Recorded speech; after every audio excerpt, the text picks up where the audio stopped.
성도님들에게 필요한 것이 무엇일까라고 이제 여러 가지 생각을 해본다면 오늘 주제에 좀 합당한 것이 하나 있는데 그게 뭐냐면 위로입니다. 위로.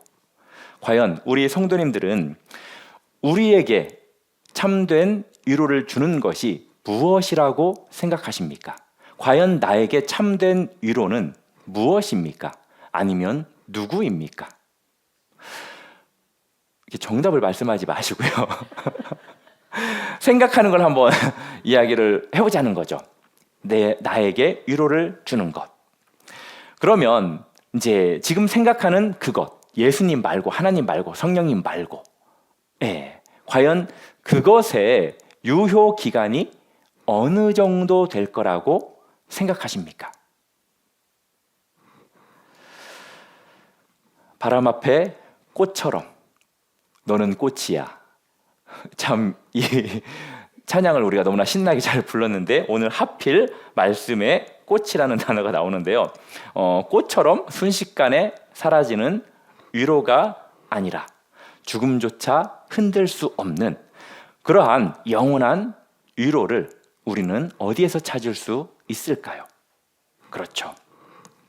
오늘 본문의 말씀을 통해서 우리에게 답을 제시하고 있는데요. 참된 위로란 무엇이냐? 우리가 무엇인가를 소유해서 위로를 받는 것이 아닙니다. 소유는 누구를 경외하느냐 이것에 달려 있다라는 것을 우리 성도님들이 오늘 말씀을 통해서 발견하는 시간이 되기를 주님의 이름으로 축복합니다. 15절 16절 말씀 한번 다시 보시겠습니까? 제가 한번 읽어드릴게요. 인생은 그 날이 풀과 같으며 그 영화가 들의 꽃과 같도다. 그것은 바람이 지나가면 없어지나니 그 있던 자리도 다시 있지 못하거니와. 이 시편 기자는 인간의 본질을 이 히브리시 특유의 이제 평행법을 통해 가지고 우리에게 표현하고 있는데요. 여기에서 꽃과 그리고 풀 이 두 가지가 동의적 평행을 이루고 있는 겁니다. 우리의 존재의 일시성을 표현하는 아주 중요한 단어입니다. 여기에서 또 중요한 단어가 있는데 뭐냐면 그 영화라는 표현이에요. 영화라는 것은 어떤 의미인지 아시죠? 꽃이 피어났을 때 그 아름다움, 그 화려함, 즉 겉으로 드러나는 번영과 영광을 의미합니다. 따라서 이 구절은 단순히 이제 생명의 연약함만이 아니라 우리가 자랑하는 그 모든 것, 우리가 자랑하는 것들이 있죠. 이름, 재능, 성취, 명예, 권력, 이 모든 것들이 다 들의 풀과 꽃과 같은 그러한 영화에 불과하다라는 것입니다. 16절 말씀은 더욱더 충격적이에요. 16절에 보면은 그 있던 자리도 다시 알지 못하리로다. 우리가 사라지면 흔적이 남을까요? 안 남을까요? 흔적이 안 남아요. 참 장례를 치를 때마다 느낍니다. 정말 나는 풀과 꽃과 같은 존재구나. 한 줌의 재와 같은 존재구나.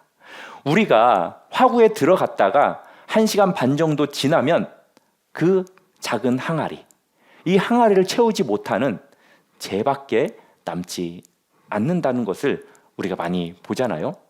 이것은 단순히 비관론을 이야기하는 게 아닙니다. 시편 기자는 우리에게 아주 냉혹한 그러한 현실을 직시하게 지금 만들어주고 있는 거예요. 사랑하는 성도 여러분, 우리가 현실을 인식할 때 참된 위로가 무엇인지 누구인지를 정확히 알 수 있어요. 현실을 제대로 인식하지 못하면 나에게 무엇이 참된 위로인지, 누가 참된 위로인지를 정확히 알 수 없다라는 겁니다. 창세기 2장 7절 말씀 아시죠? 오늘 이 말씀에 진리의 신학적 토대를 제공하는 말씀이에요. 우리 같이 한번 읽어볼까요? 시작. 여호와 하나님이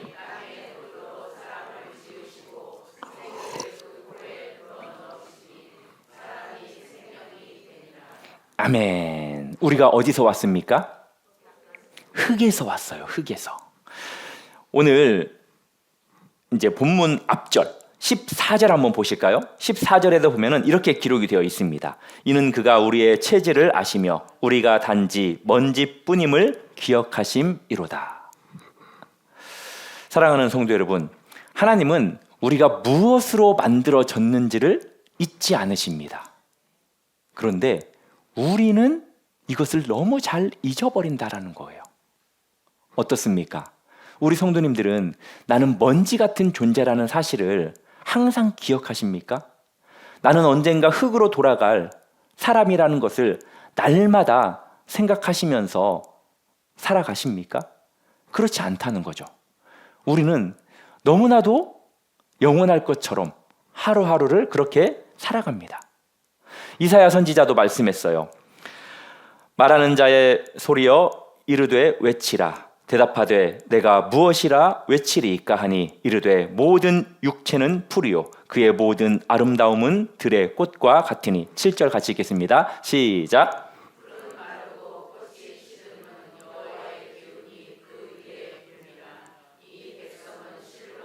8절도 같이 읽겠습니다. 시작. 풀은 마르고 꽃은 시드나 우리 하나님의 말씀은 영원히 서리라 하라. 아멘. 여기에서 육체, 풀과 꽃이다 라고 그렇게 표현하고 있는데, 여기에서 말하는 육체는 단순히 물리적 몸만을 의미하는 것이 아니라 우리의 인간, 전 존재를 가리키는 표현입니다. 우리의 지성도, 우리의 감성도, 그리고 우리의 의지도 모두 일시적이고 한계를 가지고 있다라는 거예요. 그렇다면 우리가 의지하는 세상의 위로들, 무엇이 우리들을 위로하고 있습니까? 우리 성도님들에게 무엇이 지금 위로로 여겨지십니까? 어떤 사람들은 그럴 거예요. 나의 재산이 나에게는 위로가 된다. 또 나의 건강이 나에게 평안을 준다. 그리고 나의 자녀들, 그들이 나의 미래와 소망이 된다라고 생각할지도 모르겠어요.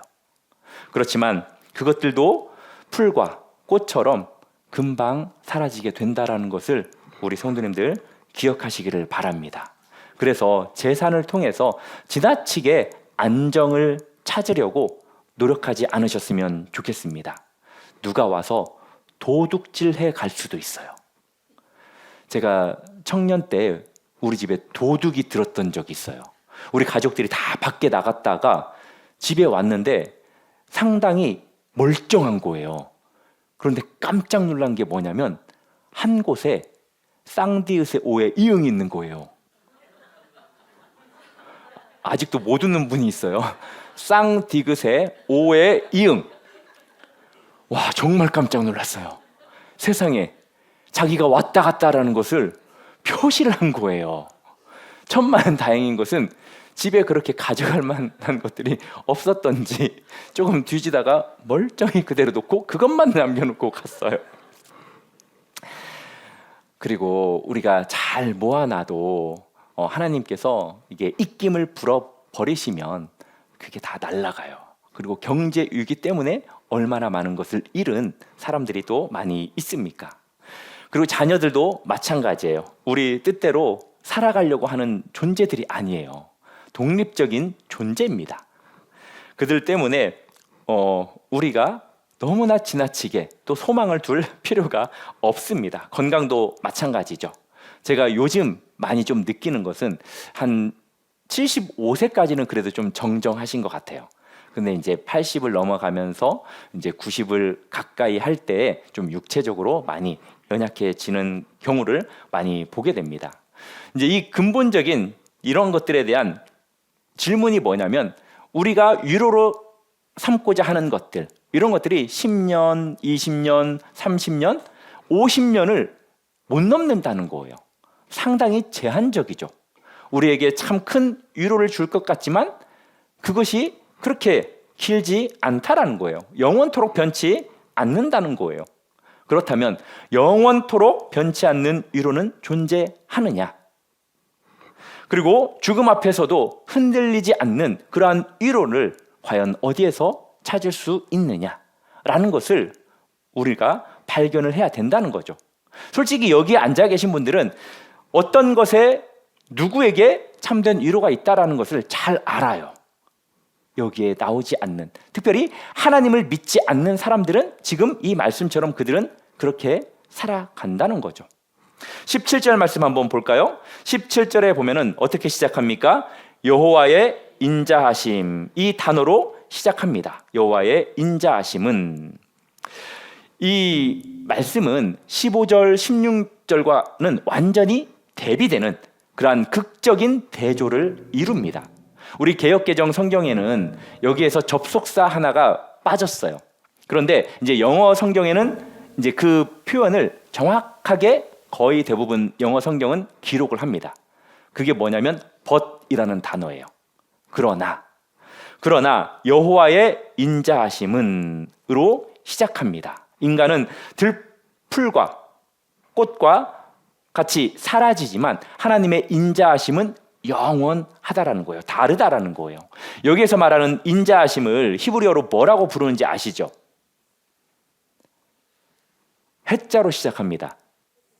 맞아요. 헤세드입니다. 헤세드.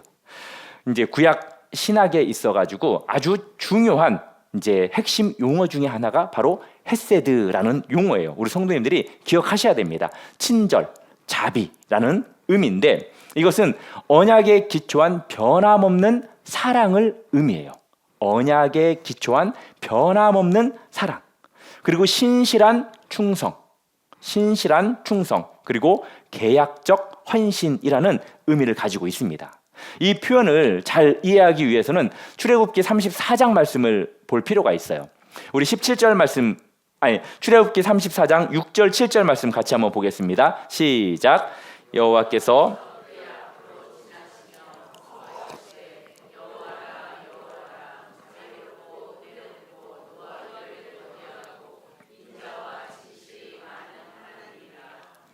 인자를 천대까지 베풀며 악과 과실과 죄를 용서하리라. 아멘. 여기에서 말하는 인자가 바로 헤세드입니다. 이것은 하나님의 본질을 말하는 거예요. 그리고 하나님의 성품을 말하는 것이기도 합니다. 하나님은 언약을 맺으신 백성, 이스라엘 백성들이죠. 그리고 또 저와 우리 성도님들입니다.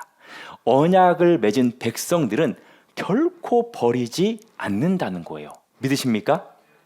이스라엘 백성들이 얼마나 하나님의 마음을 아프게 했습니까? 얼마나 많이 배신을 했습니까? 하나님께서 그렇게 우상을 섬기지 말라고 했는데 모세가 시내산에 올라갔을 때 아론을 필두로 함께 그들이 무엇을 만들어냈습니까? 금송아지를 만들어냈죠. 그래서 음란하게 그렇게 금송아지를 섬겼습니다. 그리고 또 광야에서는 말도 시끄럽게 하면서 막 불만불평하면서 그렇게 반역을 일삼았죠. 그리고 또 가나안 땅에서는 하나님을 섬겼어야 하는데, 하나님만 섬겼어야 하는데 수많은 우상들을 섬겼습니다.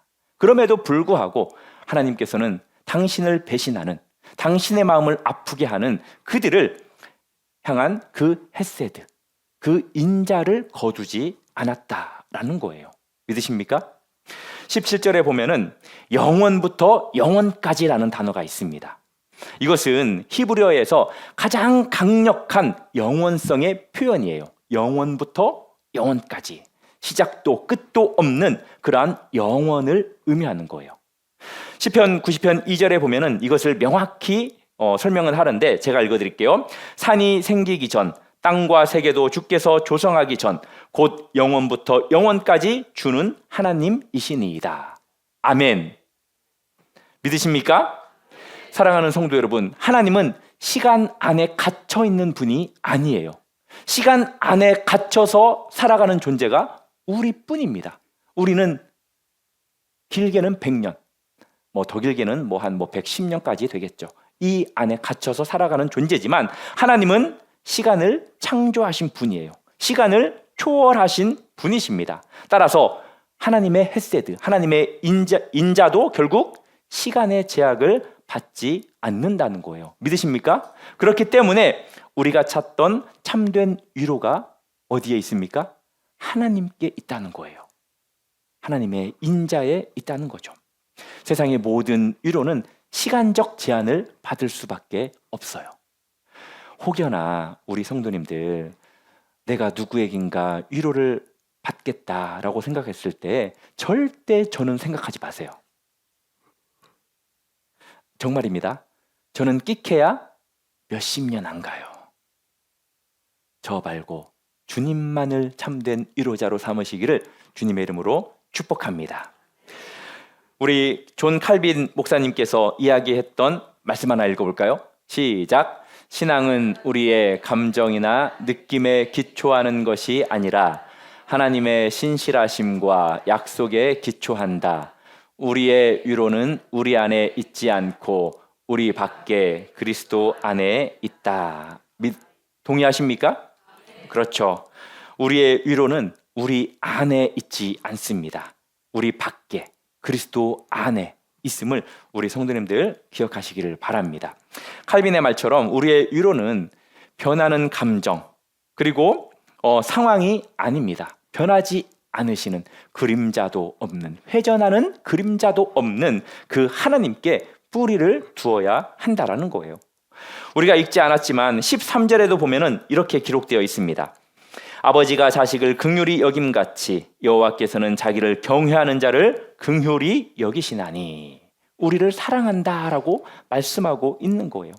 하나님께서는 우리가 흙으로 지음받은 피조물임을 아시고 또 우리의 연약함을 아시면서도 변함없이 우리를 사랑한다라는 거예요. 믿으십니까? 신앙생활을 돌아보십시오. 우리 성도님들에게 참된 위로가 어디서 왔습니까? 다른 것을 돌아보라는 게 아니라 신앙생활을 돌아보라는 거예요. 그때 상황이 바뀌지 않았는데도 마음이 평안해졌었던 적이 있지 않았습니까? 그리고 또 모든 것을, 많은 것을 잃었음에도 불구하고 이상하게 소망이 생기지 않았습니까? 그리고 죽음의 그늘을 걸으면서도 정말로 죽을 것 같은 그러한 시간들을 보내면서도 희한하게 두려움이 사라지고 담대함이 생겼던 적이 있지 않으십니까? 그 모든 것이 무엇 때문입니까? 하나님 때문 아니었습니까? 저보다 더 많이 그런 거 경험하셨잖아요. 여기에 앉아 계신 분들 지금도 그 경험을 하고 계실 거라고 생각합니다. 여전히 상황은 바뀌지 않는데 희한하게 마음은 평안해. 그리고 두려움도 사라지고 담대함이 생기고 하나님을 향한 믿음과 소망이 생기는 것. 이것이 다른 것 때문이 아니라 우리 안에 역사하시는 하나님, 그 성령 하나님께서 우리에게 주시는 그 참된 위로 때문 아니냐는 거예요. 사랑하는 성도 여러분, 17절, 18절 보면은 하나님께서 자기를 경외하는 자에게 영원부터 영원까지 인자를 베푸시겠다라고 말씀하고 있습니다. 하나님의 영원한 인자하심에는 한 가지 조건이 있어요. 그건 뭐냐? 자기를 경외하는 자에게 임한다라는 거예요. 여기에서 놀라운 역설이 있는데 그건 뭐냐? 우리는 보통 먼저 위로를 받아야 그 감사함으로 순종할 수 있다라고 그렇게 생각을 합니다. 그렇지만 오늘 본문은 정반대라는 거예요. 먼저 하나님을 경외하는 삶을 살 때 하나님께서 영원한 위로를 우리에게 주신다라는 거예요. 믿으십니까? 경외라는 게 어떤 건지 아죠? 두려워하다, 그리고 존경하다라는 의미를 가지고 있습니다. 이 개념을 명확히 한 표현이 잠언 말씀이에요. 잠언 1장 7절 말씀에 보면은 여호와를 경외하는 것이 지식의 근본이다. 그리고 또 잠언 9장 10절에서는 여호와를 경외하는 것이 지혜의 근본이다라고 그렇게 말합니다. 경외라는 것은 하나님을 존경하고 사랑하는 마음으로 그분의 존재를 끊임없이 의식하는 것. 바로 이것이 하나님을 경외한다라는 거예요. 그런 면에서 우리 성도님들이 오늘 하루를 살면서 하나님을 계속해서 의식하면서 삶을 살아오셨습니까? 아니면 그러지 않으셨습니까? 무엇을 먹든지 마시든지 우리가 무엇을 하든지 간에 우리는 하나님을 의식하면서 살아가야 돼요. 바로 그것이 하나님을 경외하는 삶이기 때문입니다. 이렇게 할 수 있는 것은 우리가 또 하나님이 항상 나를 지켜보고 있다라는 것을 인식해야 돼요. 그리고 우리가 하나님 앞에 있다라는 그 코람데오 정신을 가지고 있어야 된다라는 겁니다. 하나님의 뜻이 내 삶의 기준이라는 그러한 확신을 가지고 또 하나님의 영광이 내 삶의 목표가 되어야 한다라는 거예요. 이 18절에 보면은 경외하는 사람의 그 구체적인 두 가지 특징이 있어요. 그것은 뭐냐면 하나는 하나님의 언약을 지키는 사람이라는 겁니다. 그리고 두 번째는 하나님의 법도를 기억하며 행하는 사람이에요. 하나님의 언약을 지킨다라는 것은 하나님의 관계를 신실하게 유지하는 것을 의미합니다. 하나님과의 관계를 소중히 여기고 그 안에서 살아가는 것. 그냥 형식적인 종교 생활이 아니라 인격적인 종교 생활을, 신앙 생활을 해야 한다라는 거예요. 그리고 하나님의 그 율법을, 법도를 기억하여 행한다라는 것은 단순히 머리로만 기억하는 것이 아니라 적극적으로 마음으로 새기고 또 실제로 순간순간 하나님의 뜻을 생각하며 그 뜻대로 행하는 것, 이것을 의미하는 거예요. 지식과 실천이 하나가 되는 것. 야고보 사도가 이야기했죠. 행함이 없는 믿음은 죽은 믿음이라. 그런 면에서 참 우리가 살아있는 신앙생활, 그런 믿음의 신앙생활을 하는 것처럼 보여도 참 죽은 신앙의 모습을 보일 때가 많이 있다라는 것을 보게 됩니다.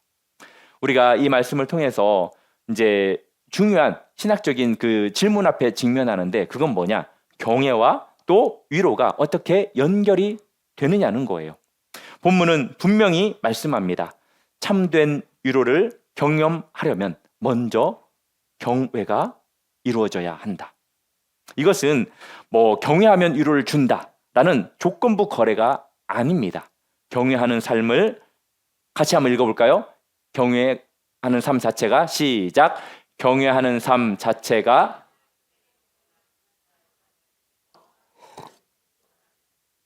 아멘. 경외하는 삶 자체가 하나님의 영원한 인자하심을 경험하게 하는 통로가 된다라는 거예요. 우리 성도님들이 이것을 기억해야 합니다. 왜냐하면 경외하는 사람은 세상의 일시적인 위로가 아니라 하나님께 집중하기 때문입니다. 그 집중 속에서 영원한 위로를 거기에서 발견하게 된다라는 거죠. 성경에 보면은 하나님을 경외함으로 하나님의 위로를 받은 그 인물들이 많이 있습니다. 그런데 오늘 본문을 생각하면 그 인물을 우리가 발견할 수 있어요.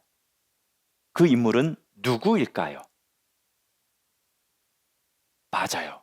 역시 센스가 있으신 분들은 다윗이라고 답을 하네요. 오늘 시편 이 103편의 표제를 한번 보시겠습니까?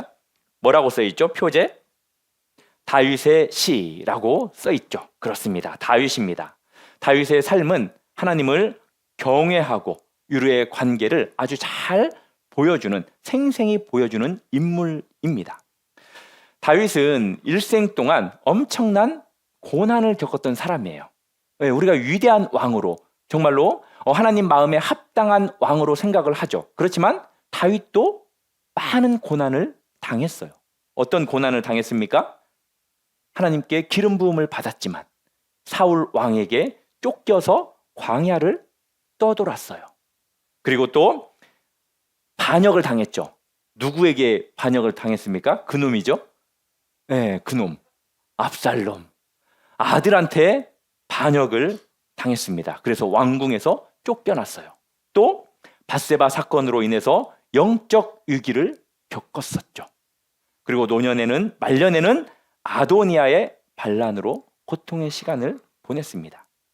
참 우리가 생각할 때 다윗은 정말 화려한 불꽃이라고 생각할 수도 있겠지만 오히려 그 반대였다라고 해도 과언이 아니에요.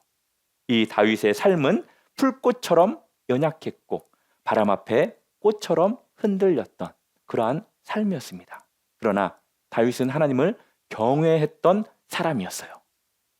그 대표적인 사건이 뭡니까? 자신을 그렇게 못 죽여서 안달났던 그 사울. 그 사울을 2번씩이나 죽일 수 있는 기회가 왔었어요. 우리 성도님들은 그 2번의 기회가 왔다면 안 죽였겠죠, 다윗처럼. 네, 저는 그냥 하나님 감사합니다 라고 했을 수도 있었을 것 같아요.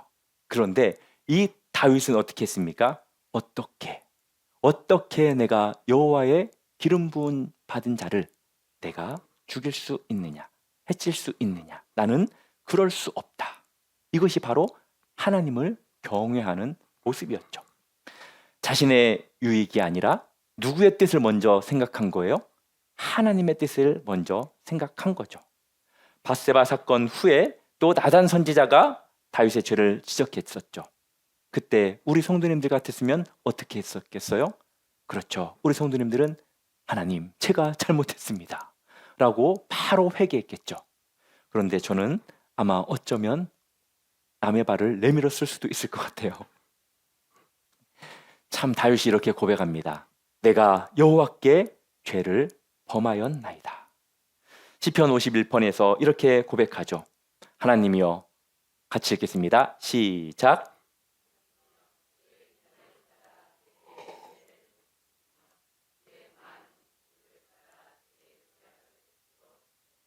아멘.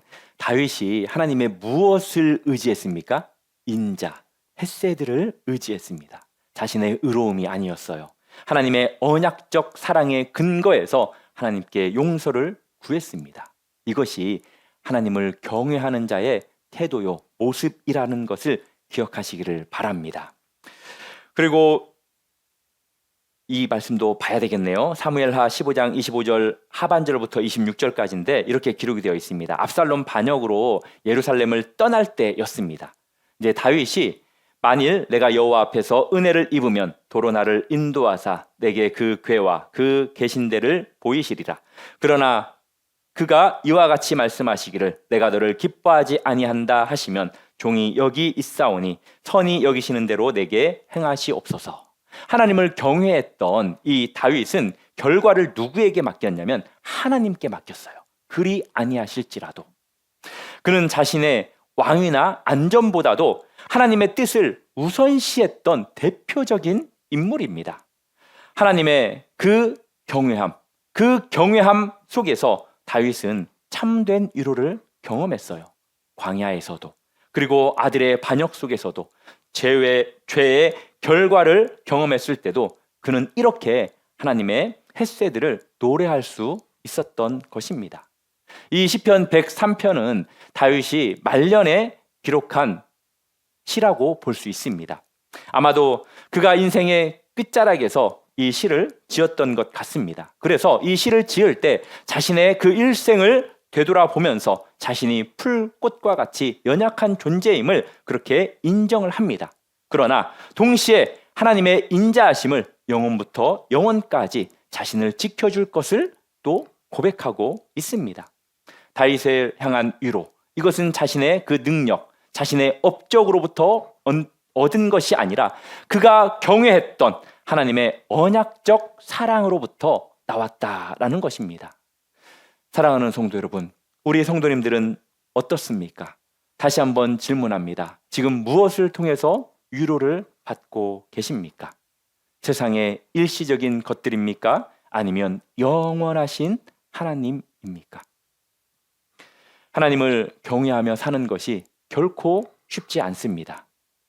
때로는 손해보는 일들이 너무나도 많기 때문이죠. 그러나 그것이야말로 참되고 영원한 위로를 경험하는 유일한 길이라는 사실을 기억하시기를 바랍니다.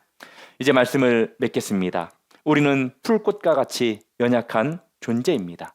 우리의 생명도, 우리가 누렸던 그러한 영화도, 우리가 의지하는 모든 것도 바람 앞에 꽃처럼 사라져버릴 것들입니다. 그러나 우리에게는 누가 있습니까? 영원하신 하나님이 계십니다.